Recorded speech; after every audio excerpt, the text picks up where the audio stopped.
By 2008, the cracks in globalism were no longer subtle. They were everywhere, and they were getting harder to ignore. The financial system collapsed under the weight of global leverage. Banks failed, credit froze, and millions of Americans lost their homes, their jobs, and their savings. And the global safety net we were promised? It wasn't there. No coordinated response, no global solution, just panic, bailouts, and instead of asking why the system failed, Washington did what it always does.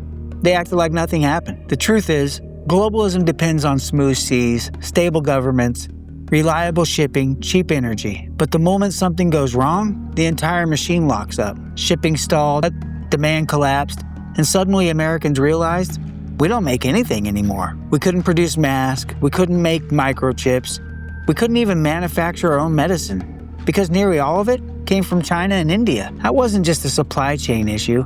It was a national security risk, a strategic vulnerability built by design. But what did Washington do? They doubled down. Obama pushed the Trans-Pacific Partnership, TPP. It was a 12-nation trade deal sold as a way to counter China. But in reality, it was just more globalism, more outsourcing, more power for multinationals, less for American workers. And Congress didn't even get a real say.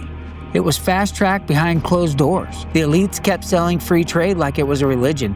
And anyone who disagreed, they were mocked, ignored, labeled protectionist, or uneducated. But regular Americans could feel it. Their paychecks weren't growing, their towns were drying up, and they were told this was progress. While we were still worshiping globalism, China was playing a completely different game. They launched the Belt and Road Initiative, buying up ports, power plants, and shipping routes across the globe. They demanded that the U.S. companies hand over their tech in exchange for market access, which they never got. And you know what? Most of them agreed, because the stock market said growth matters more than sovereignty. This wasn't just unfair trade, it was economic warfare. And our leaders didn't push back, they invited it in. Meanwhile, life for everyday Americans kept getting worse. Suicide rose, opiate deaths exploded, life expectancy declined for the first time in modern history. Wages flatlined, benefits disappeared, and the American dream is slipping away. And no one in power seemed to care. But here's the part that mattered most. Americans weren't blind. They felt it.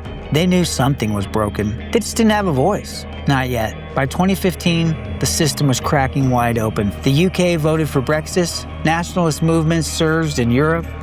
And in the US, a quiet fury was boiling over. A fury that DC couldn't explain because they were the ones who caused it. And then Trump walked down the escalator. And whether you loved him or hated him, he said what no other major politician had dared to say. This global system doesn't work.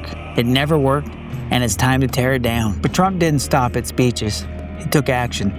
And in part 4, we show you exactly how he shocked the world and began rewriting America's place in it.